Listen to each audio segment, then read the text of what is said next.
And for those who have joined us online, we have people from all over online. So welcome to this gathering at the Foundation Center. It's a meet the funders, and it's a discussion on leadership development and how local funders are supporting the greater resiliency of the nonprofit sector. My name's Rachel Grossman. I'm really thrilled to be hosting this. I came to this topic, or I should say I've experienced this topic from all sides. I'm an executive coach, but I also consult with nonprofits, but I also have been a nonprofit executive, and I have been a board chair, and I've been a business journalist, so I've had a chance to see this topic from very many different vantage points. And it's thrilling to actually have a chance to have these leaders of the foundation world here speak about this, because they are some of the leading champions in the entire country. So we're lucky to have them. One just quick comment about context, and then we'll get started. The assumption that I think that brings us all here is that nonprofits are driven very much by very strong commissions and commitments to making changes that are important in the world. However, they are all organizations that need care and feeding, and an organization with leadership that is not being supported, developed, and on a personal and professional level is an organization that is probably struggling. So all of the funders here have done some very thoughtful work to help change that. So I'm thrilled that we're going to get into it. A couple of rules of the road. First, for anybody who's walked in a little later, please turn off your cell phones. We do have folks online as well as in the room. And then also, I want to just quickly describe how the lay of this program. We will have each of the funders introduce themselves, talk a little bit about the work they do and how they approach this leadership development work. We will then have probably about 40 minutes of conversation between myself and them. And then we want to make sure to have at least 20 minutes, if not more, for questions from the audience, both here in the room as well as from online. We'll be taking questions with people standing and coming up to the mic in the room. People online are welcome to start submitting questions at any point. Those will be gathered and brought up to the podium. Okay. So we will finish by 4:30 at the latest, but we want to give this conversation the time it deserves. The one point I do want to make about questions, and we really encourage them, is that this is an absolute pitch-free zone, which means that any question that is specific to you, your organization, or your situation is pretty close to a pitch. So try to frame questions that will be of interest to the greater community here. This is an opportunity for us to advance our shared thinking. So these folks here are very good at managing those kinds of questions, but I want to try to encourage you to frame them in a way that will be of interest to the broader group, okay? I also welcome again. We're going to start with them introducing themselves, and then we'll take it from there. So we'll start right now, actually. What I thought would be easiest is if we just start down the line. If Barbara, you can describe the work you do at Bechtel, and then we will get into questions after everyone's had a chance to describe their work in general. So Barbara Kibbe is in charge of organizational effectiveness at the Stephen Bechtel Foundation, right? Thank you, Rachel. And just for a little bit of context, I've been working in capacity building and organizational effectiveness for 35 years. I was at the Packard Foundation years ago and started the organizational effectiveness work there, and have been consistently concerned as a grant maker and as a consultant with how nonprofit organizations not just get by, but excel and develop their talents and their skills. Leadership is at the heart of the success of most of the organizations I know, and yet leaders alone cannot make results happen. At Bechtel, we're a limited life foundation, which means we're going to be sunsetting in 2020. We're doing an array of initiatives that are systems change oriented, some demonstration or model building projects, as well as some field building projects. And resiliency, I think, would be the watchword in our shop. In every case, we are concerned that we achieve the programmatic goals that we set out, along with our partner nonprofits, and that we leave those organizations strong, healthy, resilient when we depart. They will lose a significant funding partner, and in many cases they're also going to lose an advocate and a thought partner. And so our concerns are about building their strength to the point where they can withstand our withdrawal and even thrive and seize opportunity without us there to prop them up. So we spend a lot of time and energy thinking about the resiliency and the capabilities of the organizations we fund, and encouraging them and incorporating funding into the grants that we make for capacity building and resiliency, and including leadership development when we're doing programmatic funding. It's not a separate fund, it's right alongside the programmatic money. So one or two examples, and then I'll pass the mic to Ellen. In education and environment, which are our two program areas, in education we're very concerned with the skills and abilities of instructional leaders in our schools and districts, such that they are able to demonstrate effective implementation of inquiry-based experiential learning mandated by the new Common Core standards. So we're spending a lot of time and energy working with individual school districts, superintendents, and instructional leaders to help them build the capabilities, and to work with the system that trains our teachers to build teachers into instructional leaders. On the environment side, we're very concerned with the next generation of leaders in water management. Water is one of our biggest initiatives. And we are concerned with the lack of coordination, lack of data, the effects of the ongoing drought, the failing infrastructure for water in the state, the lack of strategic planning, the fragmentation. And we don't know who will lead in this arena, so we're thinking very specifically about building a specific initiative around encouraging and developing those people who will be the voice for an integrated water management system for the state. So I'll stop there and hope for good questions. Okay, Ellen. Great, thank you so much. I'm Ellen Friedman. I'm the executive director of the Compton Foundation. The Compton Foundation is a 60-year-old family foundation based here in San Francisco, but has a national focus in its grant making. The focus of the Compton Foundation for most of its life has been on promoting peace, global peace, the environment and climate change, and protecting women's reproductive rights and justice. So about 6 years ago, we did a deep dive into our program, and we noticed that in all of the areas in which we worked, that people were exploring with new ways of doing the work. And what that revealed was a new set of skills and capacities that were necessary for people to be able to work together in a collaborative and different kind of way, particularly working across silos of sector and organizational approach and geography, race, and class, etc. So what we also saw was that these new ways of working were resulting often in stronger outcomes and more impact. And so some of the capacities that we noticed included a deep focus on relationship building, mastering the ability to work effectively across sector boundaries, learning how to work better across differences of race and class in particular, learning to deal with complexity, and certainly strengthening everybody's capacity to adapt to rapidly changing circumstances in the external environment.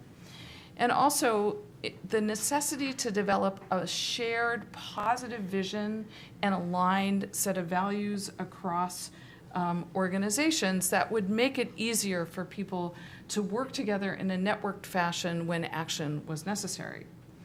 So the result of our deliberations was the development of a grant-making strategy that we call transformative leadership. So we don't fund leadership development per se, but we fund work that focuses on transforming the way people are working together, and that enables people to have the skills and capacities and relationships necessary to build stronger networks and social movements. At this point, about 50% of our funding which totals between $3 and $4 million a year, is devoted to transformational leadership funding. And all of our transformative leadership funding is to support movement building in the 3 areas that the foundation has historically funded, because we believe that new approaches are essential if we're going to combat climate change, have a more peaceful world, and see women's reproductive rights and justice protected. So I'll stop there. Thank you. Shelley Trott from Rainin Foundation.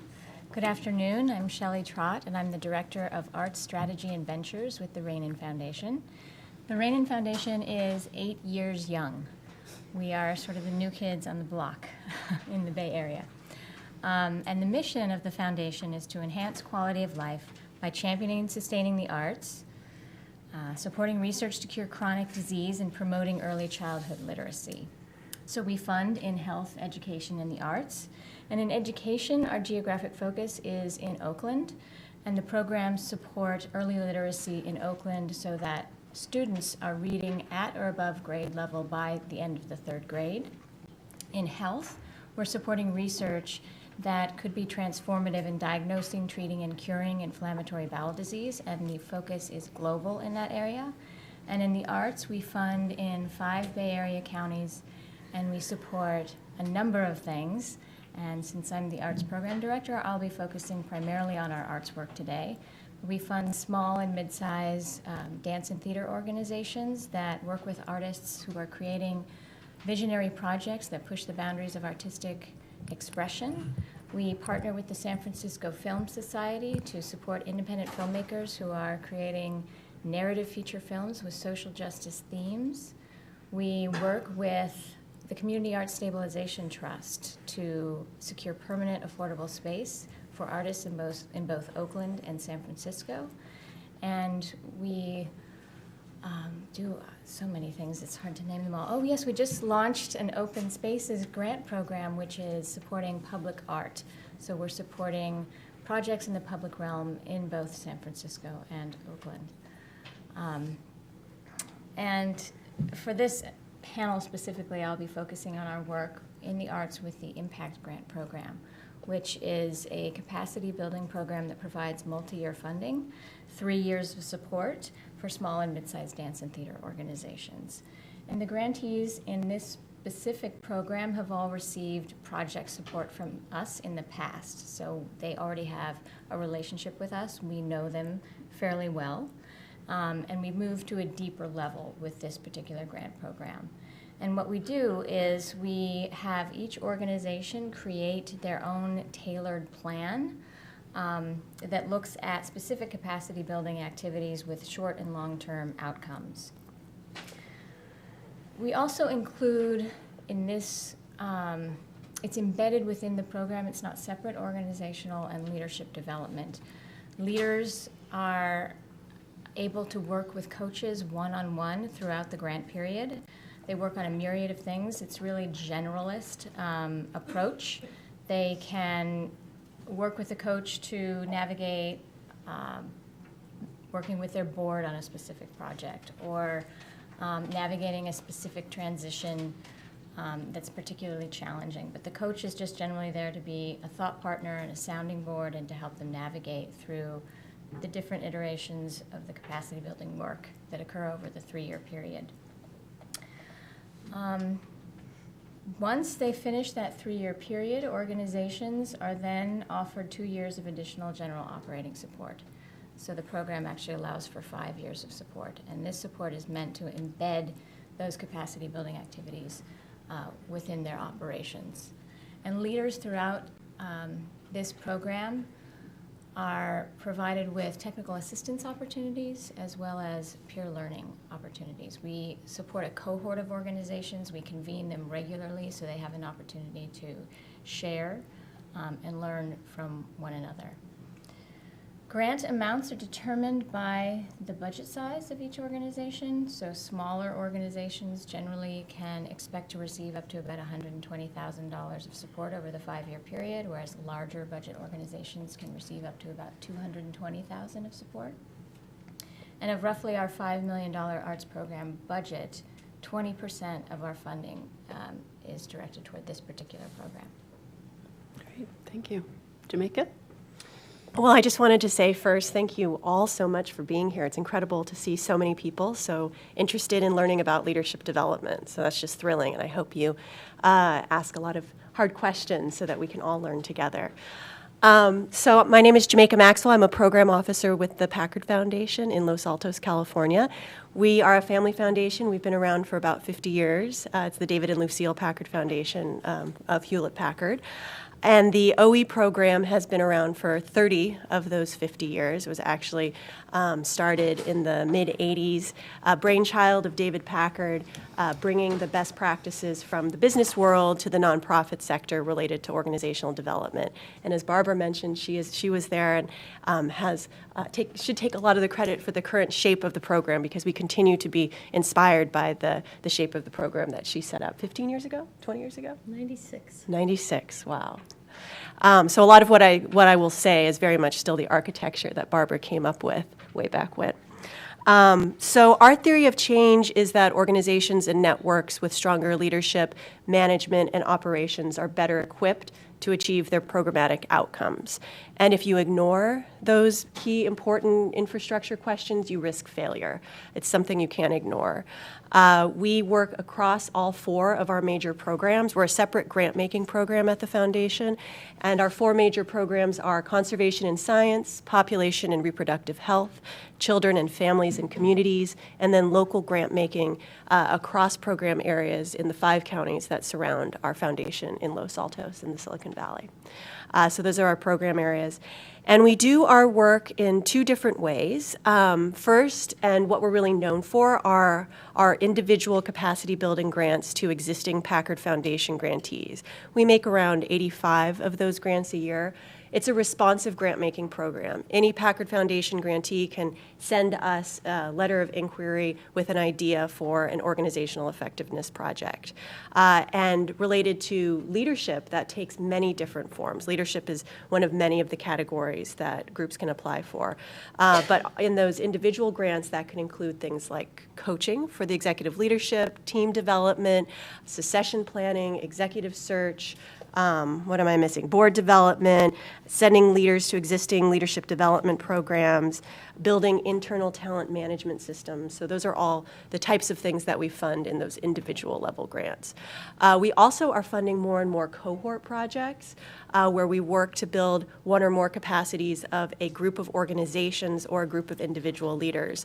Now, frequently those also have organizational capacity outcomes, but also more and more they have outcomes for the field or the movement as a whole, and they're not necessarily aimed at organizational level capacity building.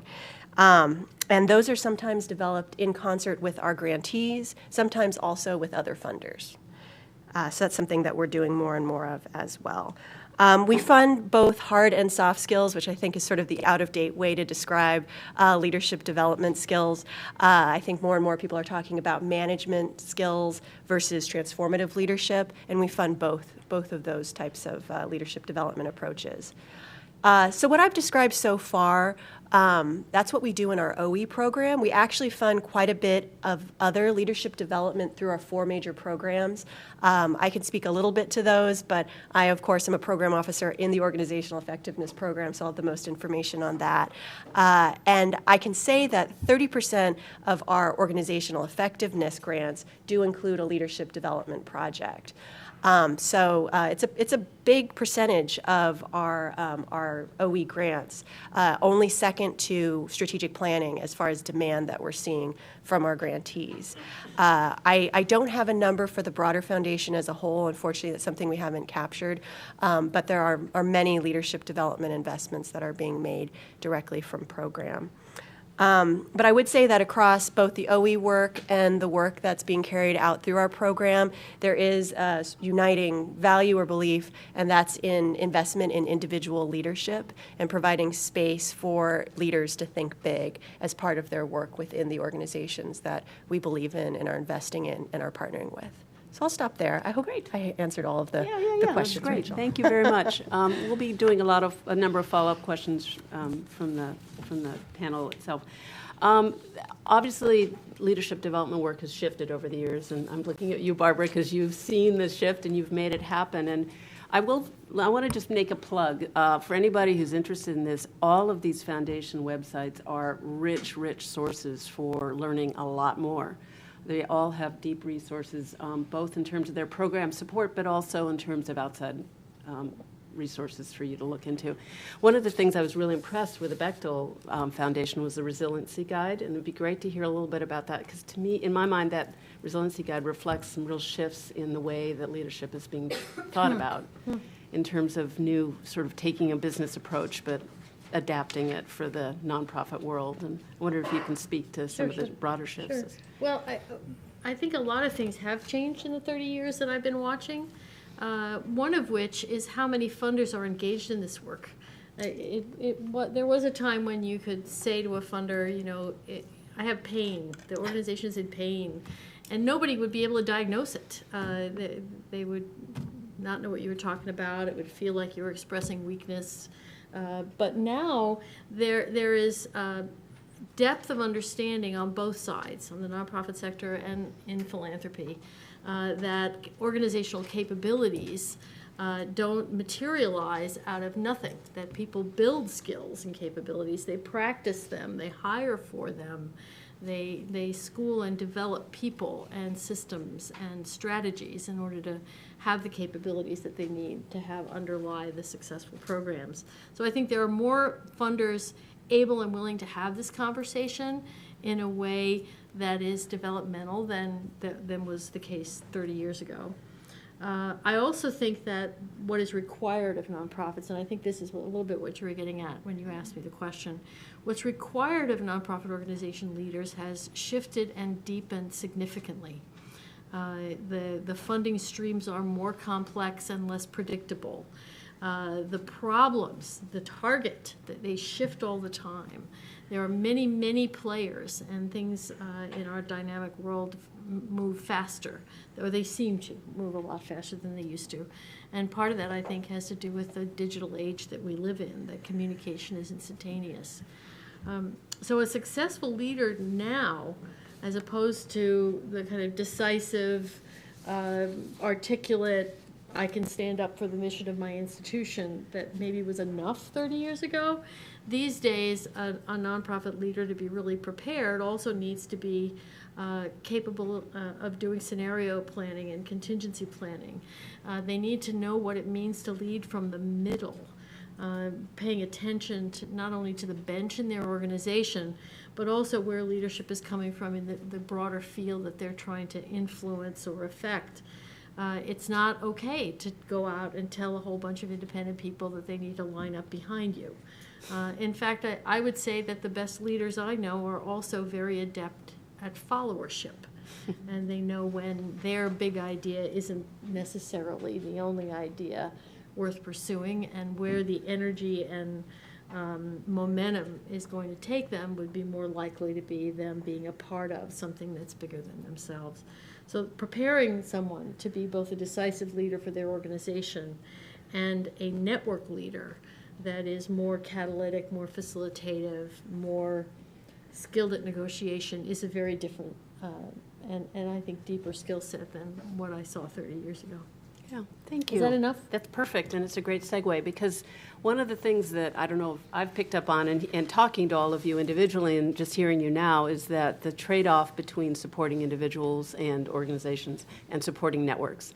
And Barbara, you've done obviously a lot of thinking about that, and there is a trade-off. So I wonder, and I know you all have a lot to say about this, but if you could sort of address sort of that trade-off and how you support people to function in a networked world, and what that, and frankly, I think it might be helpful to just define it just a little bit so everybody understands the approach that we're talking about Well, network. So when I made my opening comments, I think that what I was implying was that it takes a certain set of skills to be able to work in a networked way. And a network is really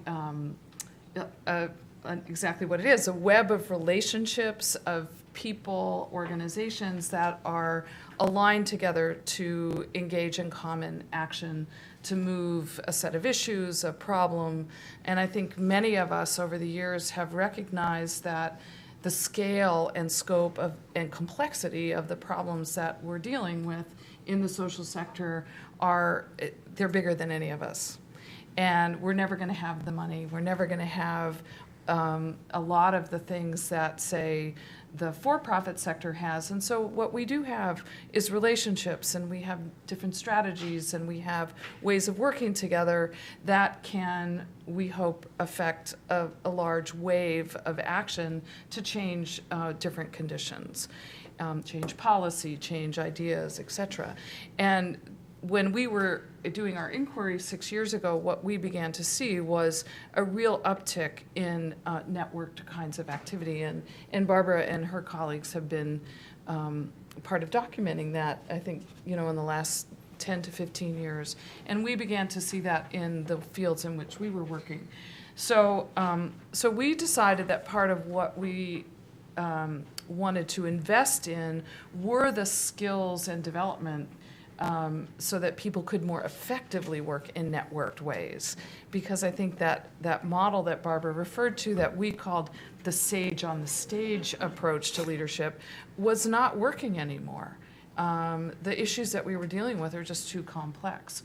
So what I thought I would do in response to this is actually tell you a story about one particular grant program that we are now involved with 7 other colleagues in the reproductive rights and justice arena, because I thought that might be a way to demonstrate kind of how funders are thinking about this as well. So Compton has, as I noted, a long history in working in the area of reproductive rights, abortion access, and reproductive justice. And I think no matter where you sit on these set of issues, protecting women's reproductive rights and access to reproductive rights is something that has been under attack for a long time. We're not winning, I would say. And the larger cultural conversation nationally is also not shifting in a way, I think, that is understanding the nuance and complexity of what it takes to truly support women's rights and equity and agency. So the challenges in this field are many, they're complicated, and in response to that, the organizational landscape is really challenged. There's, I won't get into all the details, there's a lot of funding competition, and there's a lot of strategic differences in the field that are often along the lines of race and class and geography. And so the field itself suffers from lack of alignment, lack of collaboration, and there's not a high level of trust among leaders and organizations in this field. And I think it's fair to say that that has resulted in a field that has been less than successful than it could be. So about 4 years ago, 8 foundations began talking about this, both among funders and then among with leaders in the field. Separately, many of us had invested in efforts over here to look at new ways of working, to identify barriers, et cetera. But none of us had actually come together to look at a field level set of issues and recognize there really wasn't a field level approach to helping to build relationships across some of the tensions that existed in the field. So last year, 8 of us invested jointly in a 3-year fellowship program in partnership with the Rockwood Leadership Institute that's designed to address a number of these challenges. We're hoping that the fellowship will help develop skills among leaders so that they can have difficult conversations, both about strategy and issues related to race and class, that people will develop and experiment with new ways of planning and developing campaigns, that people will think differently about what it means to share resources, not just money, but talent and networks, and think about development and resources in ways that will benefit the whole movement. And I wanted to share this example because I think it's very practical to look at how investing in both individuals are benefiting from the fellowship, organizations are benefiting from this fellowship, but that when we think about leadership work, we need to think about the larger problem that we're trying to solve and then to develop the kind of intervention that really is appropriate for that particular situation. So what this group of funders is really thinking about is, what does the field need? And how will the field benefit? And in some ways, a 3-year investment is a long-term investment to help transform the field as a whole by working with leaders from different parts of the movement. I will parenthetically say that I think in the area of leadership development, it is a sad commentary that we're all patting ourselves on the back for making 3-year grants for this program, because I do think that this kind of work requires long-term investment. But 3 years is a start, I think. As I look at the landscape of funders, I actually think that this field-level approach to leadership is happening more and more. And I'll cite 3 different examples. The first would be the Novo Foundation has made a 10-year commitment to investing in their Move to End Violence initiative, which is about transforming the violence against women movement. And they're working with leaders at the local level, regional level, and national level through leadership development and organizational development to think about how to transform that movement. We have invested in something called the Social Transformation Project. They have a cross-movement dialogue effort that's now 5 years old, and it's meant to break down silos between leaders working in national organizations across issue areas so that people can find new ways of working together on joint issues. Things like the Democracy Initiative that grew out of that effort that is working with labor, environment, and civil rights organizations to deal with issues related to democracy.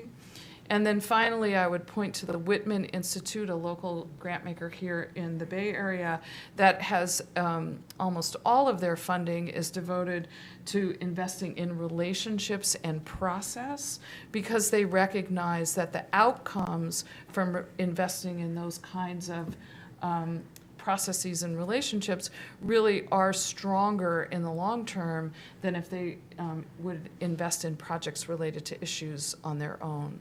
So I think I'll stop. Great. Let me ask just a quick follow-up. I imagine there's a number of individual organization leaders who are saying, okay, how do I find out about that? I mean, how does one research and find out about the sort of cohorts level of support? Is it going to individual funders? I'm guessing somebody here has a similar question along this line. But. The Rockwood effort is something that is really a collaboration now between Rockwood, the 8 funders, as well as an advisory group of groups in the reproductive rights and justice field. And people are trying to get the word out as much as we can. I think looking at Rockwood has a range of fellowships and other kinds of cohort models. They're not the only one, but that would be a place I would start. Okay, thank you. Several of you have mentioned this, and I know Jamaica, we've talked a little bit, and I would like to sort of, as a follow-up to this, is how do you work with individual organizations and that they're, as an individual organization, having been in that seat of fundraising, you're always saying, but what about our organization's needs, and helping a grantee maneuver between the sort of cohort funding that you're talking about and the individual support for an organization? Sure, yeah, and we do both. Yeah. Right, so, and again, the vast majority of the projects that the Packard Foundation funds are for organizations. And I think we see them as both important pieces of the puzzle, actually supporting individual leaders, organizations, networks, and at the field or movement level. So, at the organizational level, especially related to leadership development, we very much aim, like I said before, to be responsive to what may be happening at a given moment within an organization. And there are different tools to help with that, of course. Sometimes you don't need to do something like an organizational assessment to know where you want to invest as far as leadership development, but sometimes an individual organizational assessment to help the organization reflect on what may be happening internally can be really useful. And there are a number of tools to do that, to determine whether you want to do coaching or go to some form of training. But I do want to comment on Ellen's comments because you were really speaking my language, Ellen. I don't think we've ever talked about your interest in field building, and you're focused on supporting the capacity of fields, because that is definitely an interest of mine that's been growing quite a bit. And I actually had an example that I wanted to share that's very much a follow-on, also in the reproductive health and rights field, as that's in an area that we both fund, that I think actually pairs really nicely with the example you gave and shows what it looks like when it touches down in a region. And I think we're one of the co-funders of the Rockwood Yes, work, you too. are. Yeah, so just an example, thinking about how do you support fields and movements. And so we recently started a new sub-program in the U.S. South. So we're working in Louisiana and Mississippi on reproductive health and rights issues. And from the beginning, we recognized from the moment we entered, as we were doing a landscape analysis to understand what was currently happening on the ground, we knew that capacity building and supporting the leaders on the ground would be an incredibly important piece of our work in the South. So I've worked really closely in partnership with our reproductive health team to think about how do we integrate capacity building and thinking about leadership development throughout all levels of the work. And what that has looked like in practice is that every grantee that becomes a grantee of the Packard Foundation in the South does undertake an organizational assessment.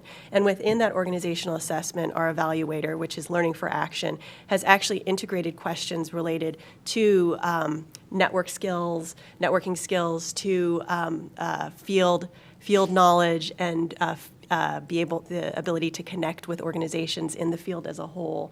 So aiming to also not only assess the individual organization, but that organization's ability to operate at the movement level.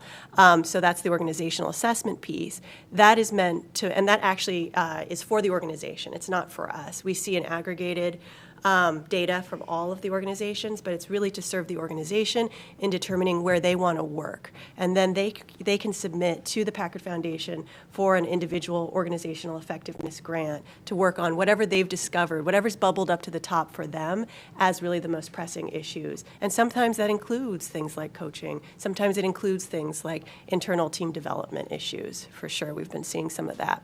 So that's one piece.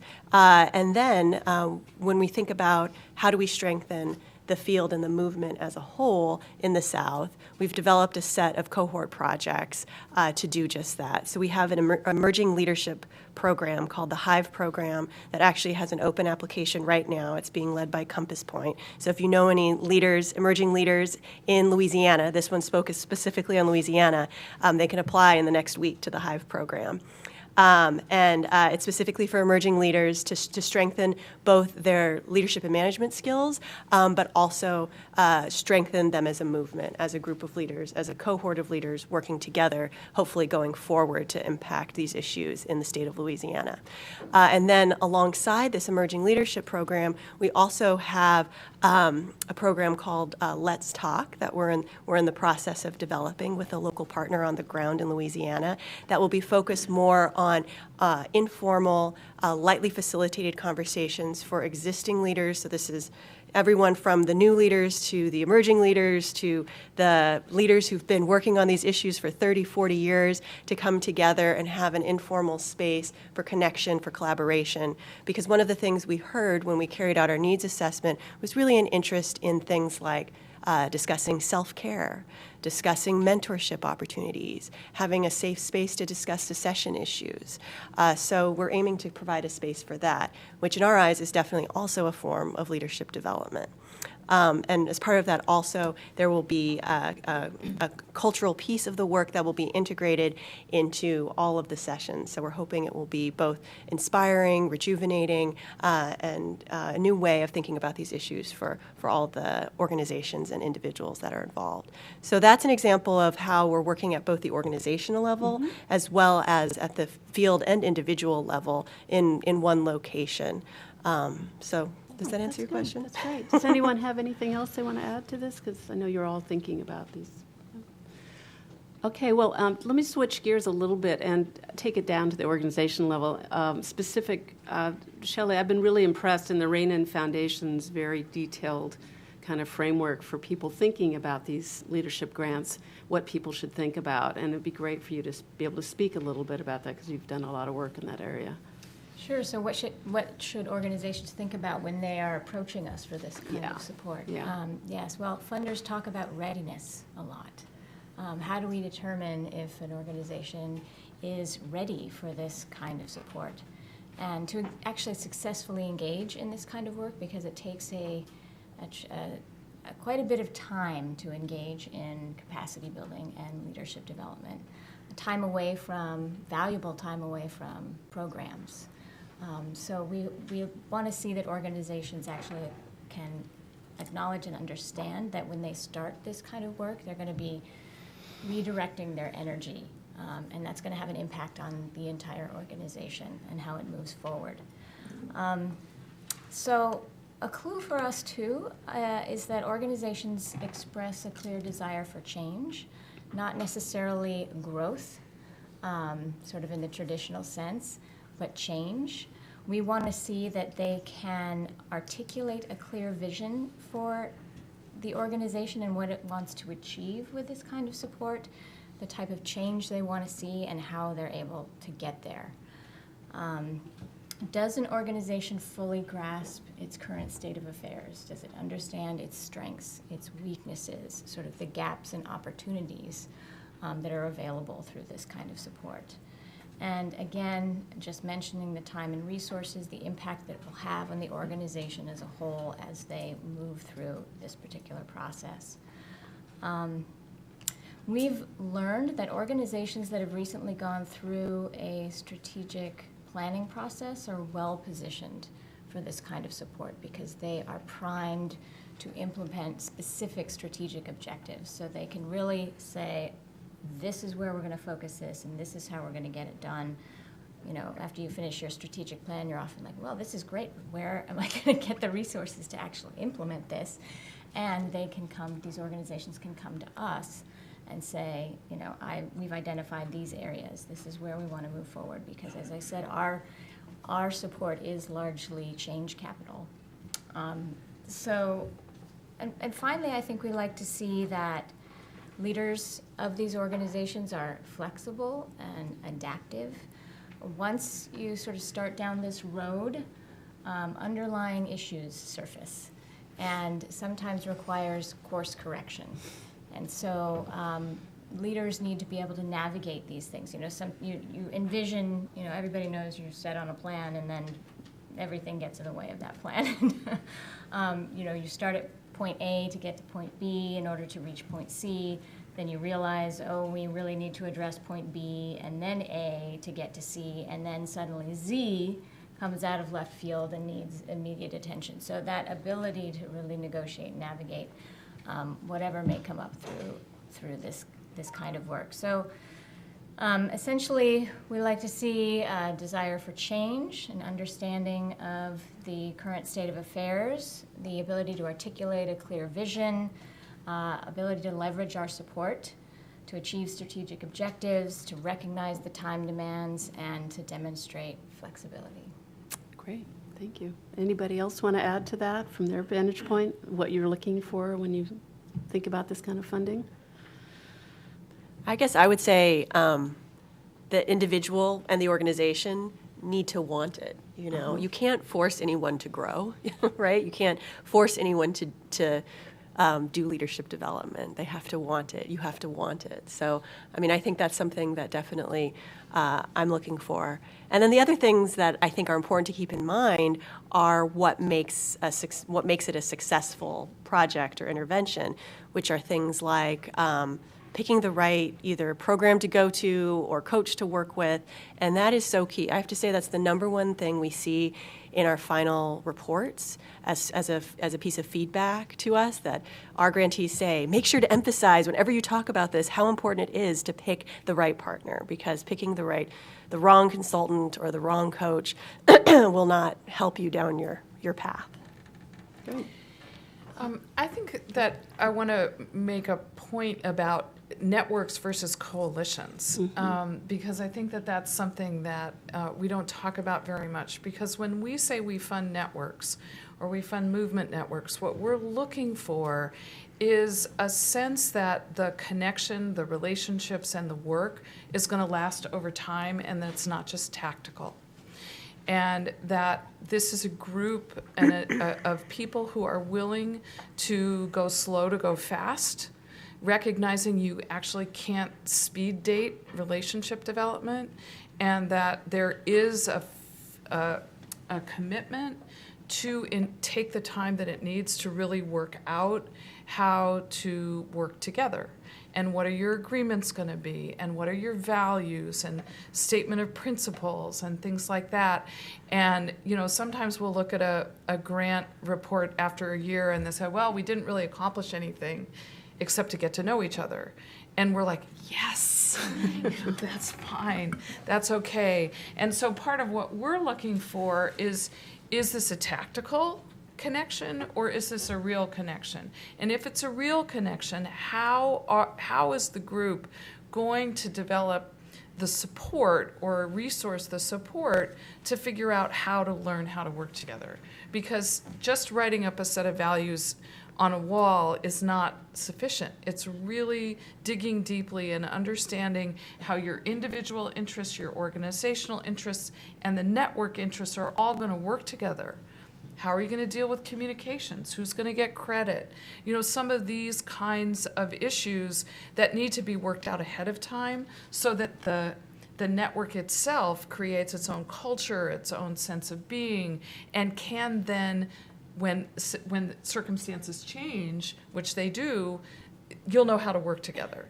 So I think that looking at those kinds of network readiness issues are also things that we're paying attention to as we make decisions about grants. Great. Anything I'll pop in. I think that part of what convinces me an organization is ready to do any kind of capacity building, leadership development or otherwise, is their sense of pacing and phasing. That wanting it is one thing, but having a realistic idea of what it will take, what they have to commit, how much time it will take to work with a coach or a consultant, how long it will take to make a real cultural shift in an organization, or to develop and practice and master new skills, especially when you're learning something new and you're trying it out on your staff that is used to the old you. It takes a little while for everybody to accommodate to a new change. So that sense that we're committed to it, we're enthusiastic about it, and we're realistic about what a commitment we're making, and that it will take us away from other things, and so it better be important. And the willingness to break it down and maybe do the work in phases and get support for it in phases. So that you're accommodating the ordinary course of business while this work is going on. Great, thank you. Well, sort of as a follow-on, and we're getting close to the question time from the audience, but having been in this realm as a coach as well as on staff, one of the questions that I hear and from people is, I'm afraid to ask for help. I don't want to look weak. Now, you all do this work, and I'm sure. How would you address that? Because I think part of it is people they want to show a strength to come to you. They want to show a success. Is there any, I'm going to turn to you, Barbara. I'll start. All right. Yeah. So, frankly, it depends on who you're talking to. If you know anything about your funder, it helps to to guess whether they're going to see it as a sign of strength or weakness. But I actually think any kind of commitment to reflective practice and development is a sign of strength and the potential to increase resiliency and effectiveness in an organization. So I'm all about that. But I have to say that I do think some funders, if you come and say I have a leadership issue and I can't galvanize my staff around X or Y, so you have to be careful, you have to be smart, you have to be adept, and maybe lead your funder through a conversation over time about what the barriers are to success. So I think it's a two-way street. I don't think it's, I'm not Pollyanna enough to say, go show all your funders all your rough spots and they will be there for you, because I don't know that to be true. Yeah, okay. Anyone else on this? Yeah, I totally agree. And I think that there are increasing numbers of us who really are trying to work in what the Whitman Institute on their website calls trust-based philanthropy, that really recognizes that we're in a dynamic relationship between grantees and funders, and that it is incumbent on us also, like I said earlier about networks, to take the time to develop a relationship. And that does take time. Not all foundations have staff that can take the time to do that. So that makes it complicated as well. But I do think that there are an increasing number of us who have really been trying to pay close attention to how do we develop relationships with grantees and potential grantees that really are about going deeper than just, I don't mean to say this with disrespect at all, but the high-level kind of headline, we're great, so fund us kind of, which I know nobody does, but really trying to get at how do we develop a relationship so we can have a serious conversation about both your organization and how it helps to advance the issues that you're working on and that our foundation may be funding, as well as what are some of the nuances about the challenges that you're addressing. That takes time. And I think just recognizing that it takes time and being willing to invest in that relationship on both sides is something that we all need to be paying attention to. Okay, great, thanks. Anything you want to add? Sure. I'll add just, we do our best to dismiss the funder-grantee power dynamic. I don't like it. I'm uncomfortable in it. I like real dialogue, real relationships, honest, back and forth. We try to be partners with our grantees as best we can, and we try to create these safe spaces and build those relationships. I really believe that that's how you can create meaningful change and provide meaningful support to your grantees. We try to be accessible. It does take time, but I find it rewarding and valuable for both myself and my staff at the foundation, and hopefully for our grantees. I don't see it as a sign of weakness at all if you come to me and say, this is what I'm facing. I do see that as a sign of strength. And I think, for us, the arts sector is so poorly capitalized that I think it's unfair, really, to look at an organization and say, this is really, your fault, you're doing something wrong. Now, there may be a mix, there may be a myriad of issues, but I really don't think it's fair to penalize organizations for apparent weakness. And, some organizations may appear strong and healthy, but quite frankly, because the arts sector is so poorly capitalized, they likely don't have the resources to pay their staff a living wage, at least by Bay Area standards. So there are just so many issues that organizations are dealing with, and we try our best to understand them and to work with our grantees. Great, thank you. Yes. Is there anything else? Well, I guess I would just say that it's maybe nice to know that on the flip side, there are foundations, perhaps like the 4 that are sitting up here, that are spreading the word about the power of capacity building and leadership development with the hopes that an increasing number of foundations do prioritize and fund this type of work.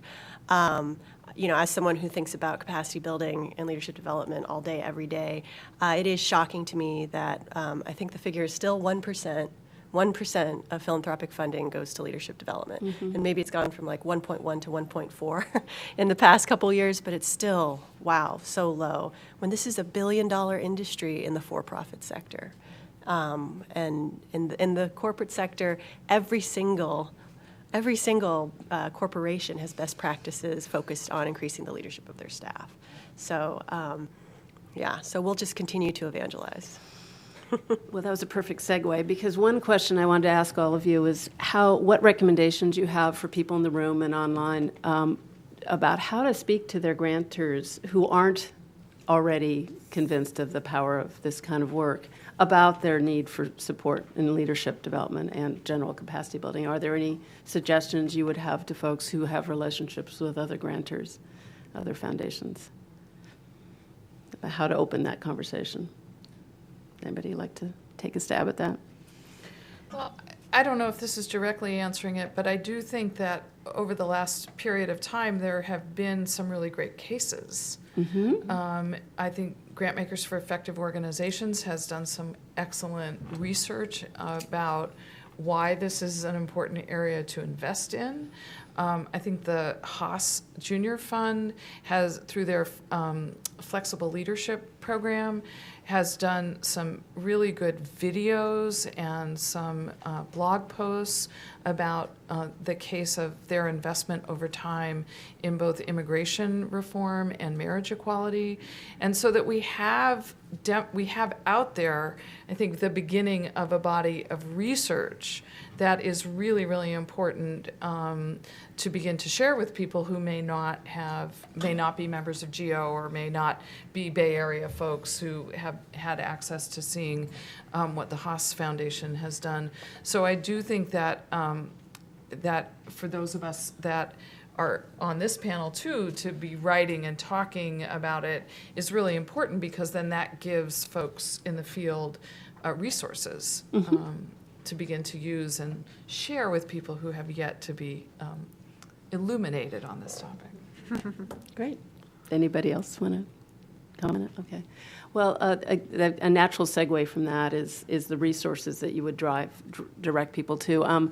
In preparation for this event, with the support of everyone here on this panel, I did prepare a blog post, which we're going to link to the online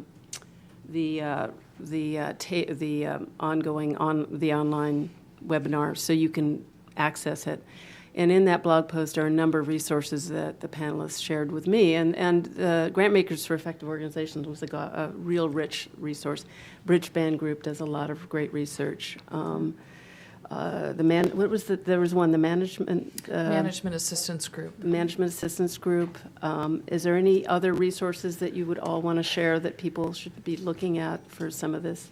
I mean, Compass Point has a ton of resources as well, especially related to coaching. They have a whole coaching toolkit that's linked from the Haas Junior website. The Haas Junior website is great on this. Yeah. That's what's going to be one of my suggestions. Yeah. And then just specifically on Bridgespan, there is a leadership toolkit called Plan A that's focused on building your internal systems for developing an ongoing pipeline of leaders that has a lot of rich information. Great. And as I said earlier, each one of these websites for each of these foundations are also great resources.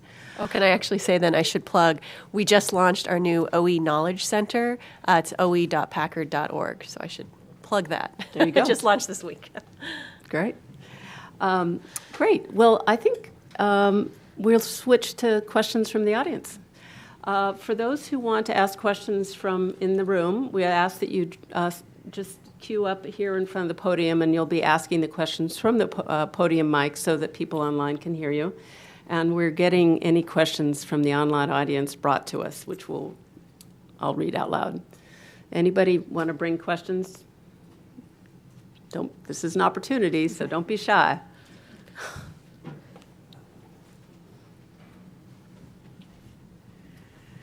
So my question is related to the amount of time that it takes to invest in these relationships and to invest in leadership development. It's not a turn it over and it's done kind of thing. It takes a long time.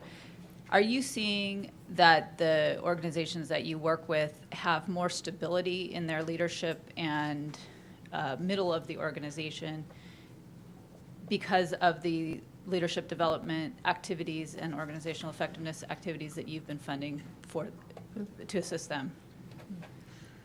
Who would like to answer that? I don't know that I have data that I can say definitively this result, X results in Y. But I do know that the people who spend time developing their own approach to leadership very quickly are confronted by the downsides of charisma.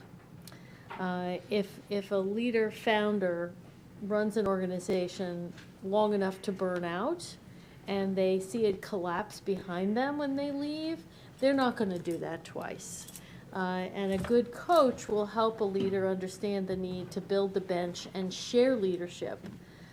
So I don't have statistics, I don't have a definitive data that I can share with you, but I do know that coaching will help someone dispel the misbelief that you have to carry the weight of the world on your shoulders alone. Nothing worth doing that is big can be done alone, and leaders who see themselves as cowboys and the charismatic leader quickly will be disabused of that with a decent coach. Would you say that, Rachel? I would. And Anyone else want to add to that? I'll chime in. So on our organizational effectiveness grants, generally, we've definitely seen stronger organizations.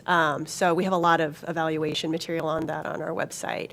Especially, we've started this evaluation where we're talking to grantees a couple years after their grants have been completed. So we have a lot of interesting data on that. But that's on the general organizational effectiveness grants. I think leadership development is a little bit more complicated, and it's a question that is really live in my mind right now about how we think about and evaluate leadership development, because we're doing more and more of it. It's really hard to look across programs, whether it's a coaching intervention versus a movement leadership networking cohort project, to compare the two and say, well, which one was the right intervention, and if we're moving into a new issue area, what do we pick?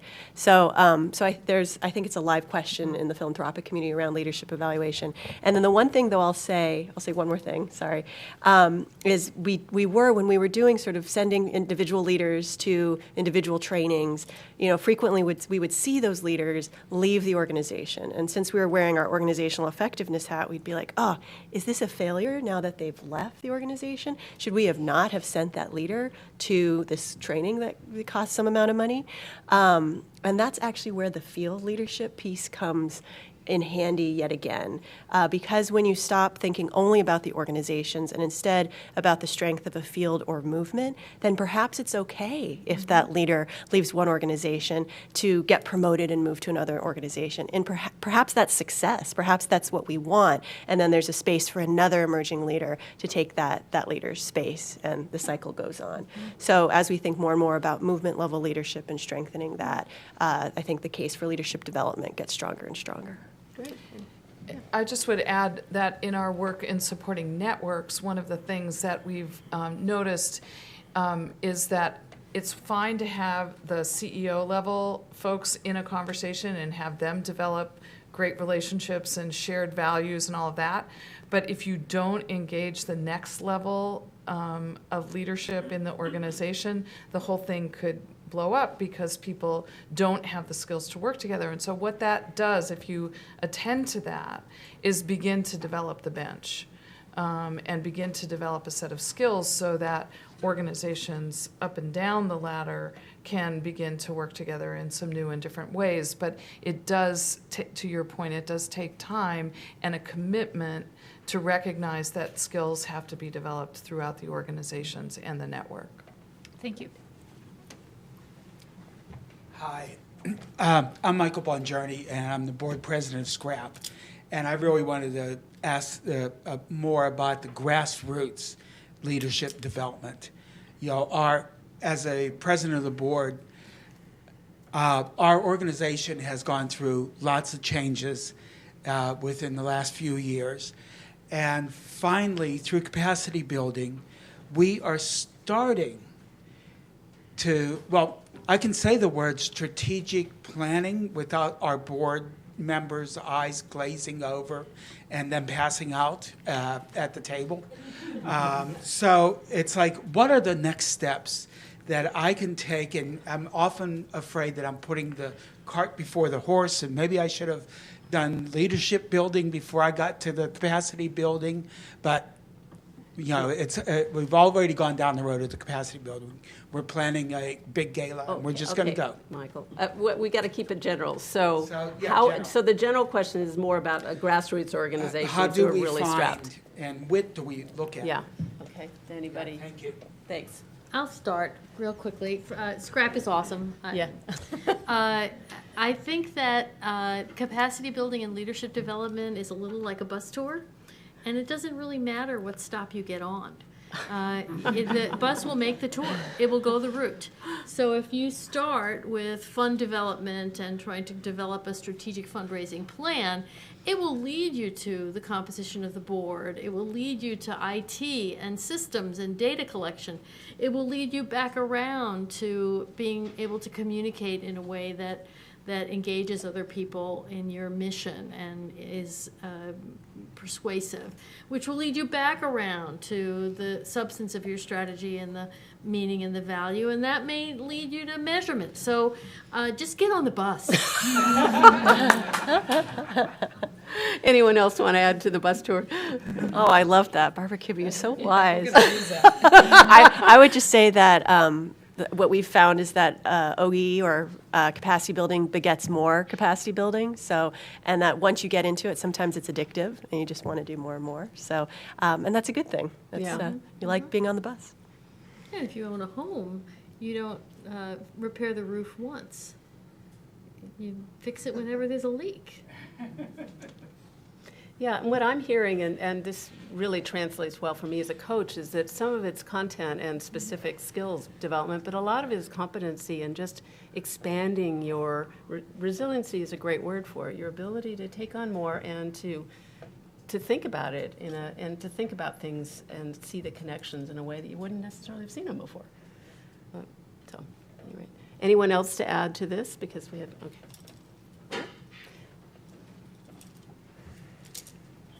Oh, it's a parade. Howdy. My question kind of picks up on the previous question, not the grassroots on the one before. And I'm curious, two parts, if that's okay, but they're connected. My organization has grown quite a bit, and we've been very committed to capacity building over the years. But it seems like most of the opportunities are really around the executive director. And we're small enough where I'm particularly interested in supporting the entire staff and cross-departmental opportunities. And I'm just wondering if any of you have seen really creative, thoughtful, really productive ways of thinking about leadership development across the organization when everyone is strapped and lean, and not necessarily just thinking about compensation so that we retain people, because that's not always an area of growth that can happen as quickly, but other ways outside of the equitable compensation piece. And then on top of that, I'm also wondering if any of you have anything to add specifically about sabbatical programs, which is something we've been looking at too. Who would like to start? You go first. Stumped. I'll just jump in first. Thank you for mentioning sabbatical programs, because I did have a note about wanting to talk about them, because there have been a number of studies about how valuable they are. And I'm thinking specifically of the Durfee Foundation that has a beautiful sabbatical program, and they have done a lot of work documenting the value of that, both to organizations and to work happening, particularly in Los Angeles County. And it might be interesting to take a look at their website about that. And I think Compass Point has also. Maybe. And there's one called, is it O2? Is it O2. O2. There's Yeah. another, that's local. Yes, right. You know, on the leadership development, the only plug that I might do is an example that I saw in an organization that sent its staff at all levels, from front office to senior executives, in teams to the Rockwood week-long Art of Leadership program, and did it specifically to mix up departments and levels in the organization, and it really resulted in shared language, shared approach, shared skills, and a different kind of bonding throughout the organization that ultimately was quite beneficial for them. It's just an example of something that I've seen that could be useful. Great. Anyone else? So I'll just say that your interest in supporting your emerging leaders really rings true for me. We did some research with Bridgespan, and they really identified that that's the gap, that there's really a hole in support for those second and third tier leaders, and that most of the support, of course, is for the executive leadership. So there's a lot of great research that talks about that. I would say that almost most of our leadership development program, cohort programs that we're starting now are almost all focused on emerging leaders because of that reason. And I'm hopeful that we'll see more and more of that out there as the data gets out, that really is a gap. So that's one thing I would say. And the other thing I was going to say was related to building internal talent management systems. I mean, I know that doesn't sound very sexy, but that was another thing that came out of the research that really, more than sending folks to training sometimes, people learn in different ways, but we know that most learning happens on the job anyway. So even in small organizations, creating internal talent management systems that can be simple. They don't have to be super complex, but that set up ways to allow for professional development, that create space for a little bit of money every year for those leaders to pick where they want to go and where they want to learn, whether it's on the job or outside of the organization. That can be incredibly powerful. Thank you all. Wonderful. Good afternoon. I'm Leslie Foster from Mathematica Policy Research, and I wanted to follow up on what Jamaica referred to as the live question about evaluating leadership development in philanthropy.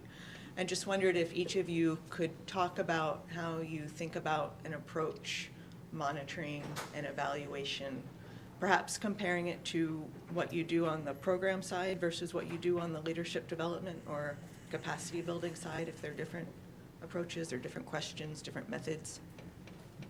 Okay, who'd like to start? You want me to start? Okay. Well, it's a very live question so I don't have good answers. So I'll say that. Especially in OE, we do a lot of evaluation of our work, our capacity building, whether it's at the organizational level or at the cohort level, and whether it's leadership development or strategic planning. But what it's always been quite focused on is whether capacity has been built at the end of the project or grant. And what we're missing is the connection of that to what's next. And it's sort of the holy grail of capacity building evaluation and I think this applies for both leadership development and capacity building in general, of how do you connect it to actually the change on the ground, the increased ability to achieve programmatic outcomes, which I said at the beginning, that's our theory of change, that by doing these investments, these organizations, these leaders will be better equipped to achieve their missions, right? So we don't have the answer, at least we don't in the OE program at Packard yet, of making the link between our capacity building investments, whether they're leadership development or otherwise, and that change. And we're, avidly looking for that. So, live, yes. I think the people who believe that developing leadership skills and capacity building make a difference, believe it. They just believe it, and they don't actually want or need proof. And I'm certainly one of those people. I think that if you aren't thinking about the capabilities of an organization to deliver on the plans that they set forth, that you're kind of missing the whole due diligence thing. I mean, what's the point? You're looking at a proposal, and you have to ask yourself, can they pull it off? Mm-hmm. And that gets right to immediately, don't stop at go and all that, to are they built to achieve this thing? Having said that, I think we owe, those of us who believe in this, kind of owe the rest of the world and all the friendly skeptics we know an answer to these questions. And it's hard to do in the course of ongoing programs when there's multiple demands for very small evaluation dollars. So we've got the idea that we're a learning laboratory. We're only going to be around 4 more years. We've been in the spend down process since 2009. Capacity building is at the heart of everything we do.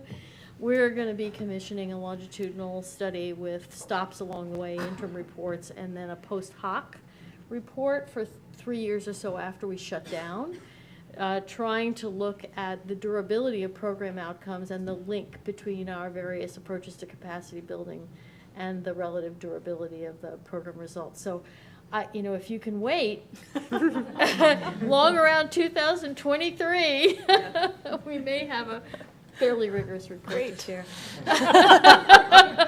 So you're a believer. Have you ever tested your assumptions with a specific grantee? You assess their Oh, yeah. readiness? I mean, that's, ordinary monitoring is what did you do and did it lead to this and what did you learn and what would you do differently? And we can aggregate those things, but it doesn't get to the level of rigor that I think you mean. It's more anecdotal evidence that keeps all us believers, on the path. Well, and the holy grail for leadership development is being able, I think I mentioned this earlier, to look across leadership development programs, right? So to be able to say, was this group of coaching grants that we made as effective or more effective compared to this cohort program, right? I mean, that's for us.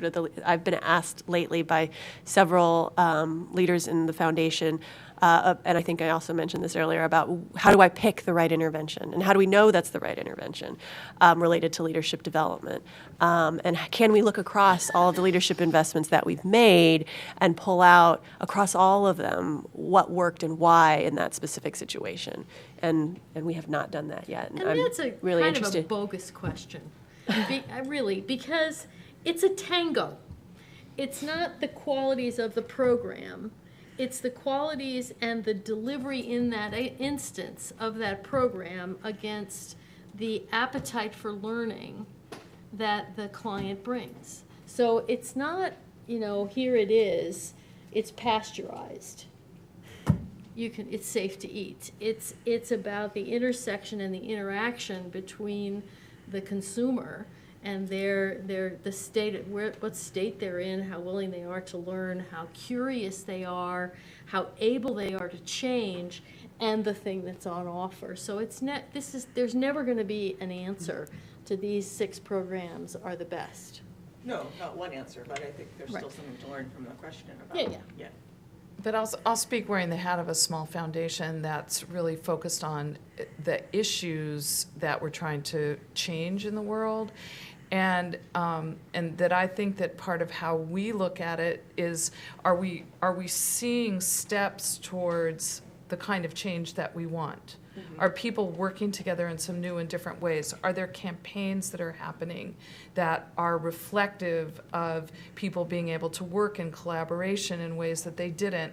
And we do have a lot of anecdotal information that actually shows that partly because of the ways in which people have taken time to build relationships, to invest in leadership skills, that things are shifting. Again, I would point people back to Haas. I mean, I think the case study of marriage equality in this country can go, I think, very closely to many of the investments that they made in supporting leaders over time to play the kinds of roles that people did and to stay in the fight as in the ways they did because they got coaching and support and developed teams and things like that. And I think they have made a really great case for that. That is, in my mind, the kind of evaluation we want to see. Did we win? Yeah, we did. Yeah. Yeah, I'll just briefly speak to how we evaluate our individual grants. And as I mentioned, our grantees develop their own tailored plans, and they write a narrative of that plan, but they also develop a logic model with outcomes and measures. And we check in every year against that logic model and their narrative and see where they are.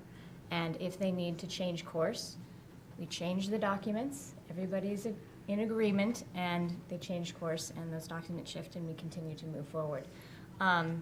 We've only had 4 grantees sort of graduate from the 3 years of targeted capacity building support. And I would say that 3 of the 4 met all of their goals. So it's pretty successful. And the one organization, as I said, sort of hit some obstacles. But what they eventually did do was profound, even though it wasn't in their original logic model. It was profound. The change within the organization and the systems that were put into place were profound and significant for that specific organization. So it remains to be seen. As I said, we've only had 4 organizations graduate, and they haven't completed the full 5 years with the additional general operating support. Thanks, everyone. Thank you.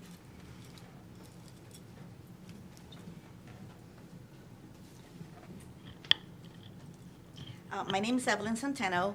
I'm the founder, president, and everyday chief executive officer of Inspire Learning Institute.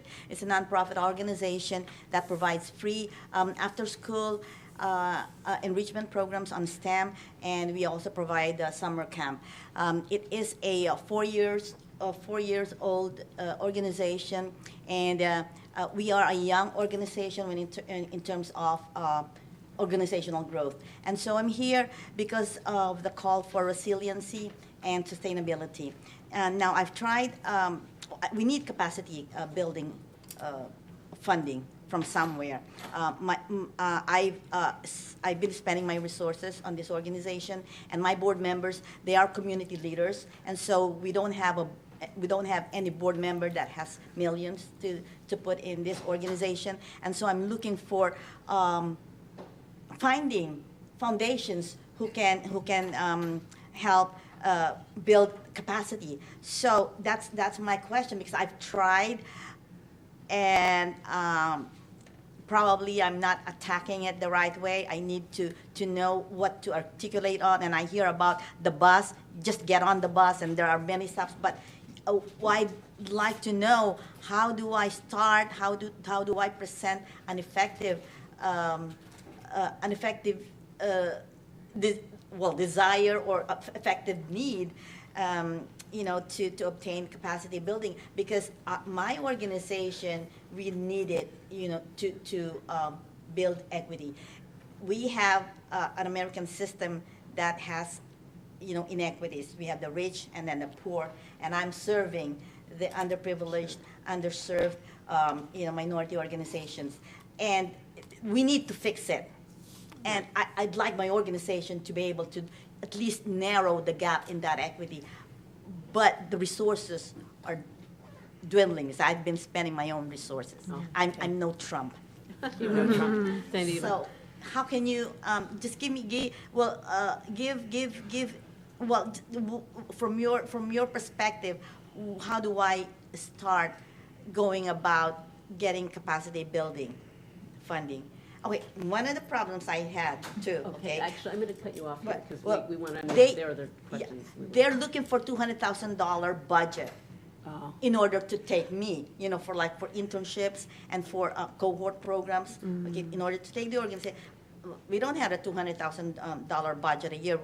I've gone through like 75,000 and have given like maybe 3 workshops in 1 week workshops during a year and 1 summer camp. So, okay, now I'm going to listen. Who would like to? I'll say one thing. I think it's very hard for a small startup organization to get to the point where they're competitive for grants from large foundations.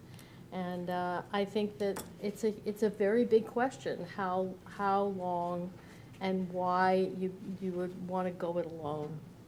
I don't have any perspective on your experience or on the experience of others in this room about getting something started. But without a real boost of early investment, it's hard to get to sustainability.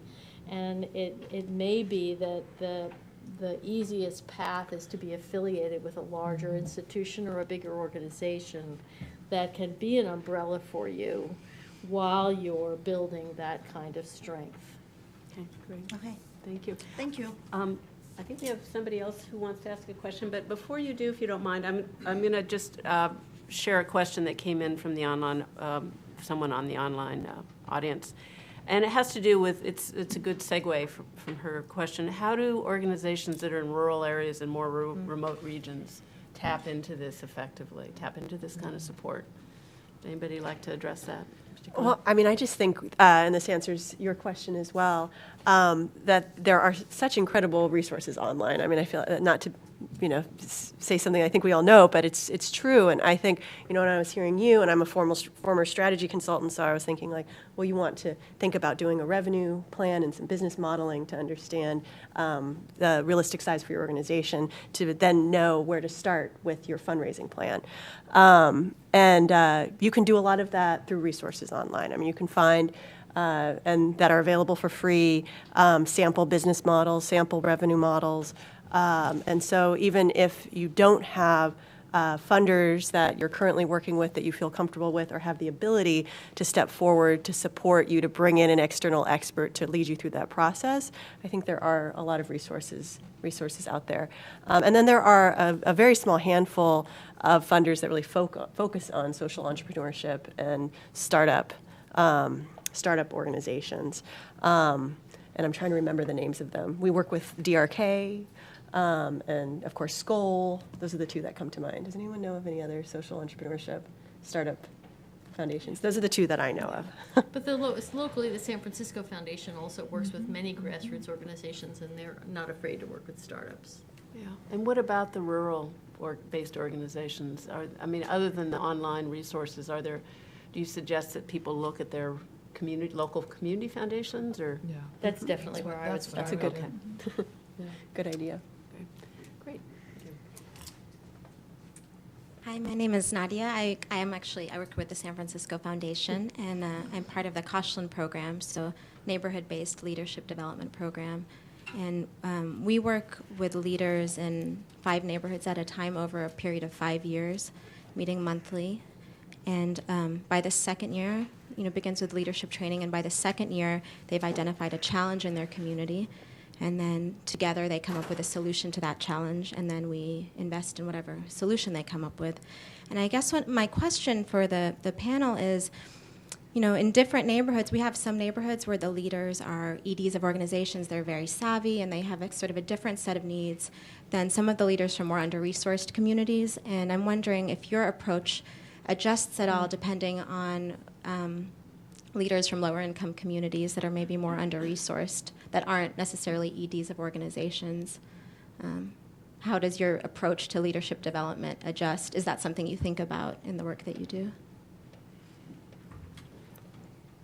Go ahead.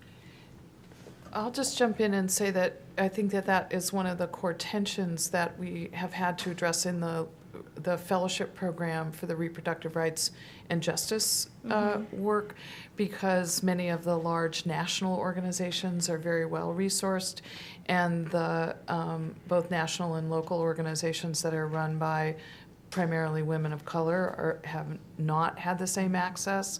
And so that dealing with that power differential and figuring out how to adapt a leadership model that will work across class and race has been something that I think, in particular, Rockwood has had to pay attention to very deeply. And for folks that are trying to work in distributed networks, that is one of the core challenges, that we're not working with organizations or communities that all are the same. And so that really looking at how to develop that kind of base of skill that can work across difference and lift people up from wherever they are along a continuum is really one of the ways that I think this new approach to leadership, to thinking about leadership, that's not just about individuals, but more about the ecosystem that they're in, really exemplifies. Great. Any last thoughts before? I'll just say I think it's important as funders that we broaden our definition of capacity building. I think sometimes we default to the capacity building is this, because this is how an organization needs to grow. This is sort of the roadmap, and you need a development person, and you need this and you need that. I think if we're going to reach a broad array of organizations working in very different ways in community, we need to open our minds around what capacity building means and meet organizations where they are. Great, thank you. Any? I guess the last thing I would say is I think one of the joys of working in the role I'm in, which is working cross-program, working with such an array of organizations, is that I have to constantly be making that adjustment. One day I'm talking to the a senior leader at like Planned Parenthood of Federation of America, and the next day I'm talking to like a fisherman in Indonesia, and the needs are so incredibly varied, and I think that's a challenge and a requirement, I think, to have these conversations related to capacity building is being able to really adjust and put yourselves in such a variety of different shoes and walk in their shoes to understand what challenges they're facing. Great, thank you. Anybody else? Okay, thank you. Well, I think, any more questions? Thank you. I think we are at time. So thank you all for coming, and thank you very much to the panel. Thank you, Rachel. for this.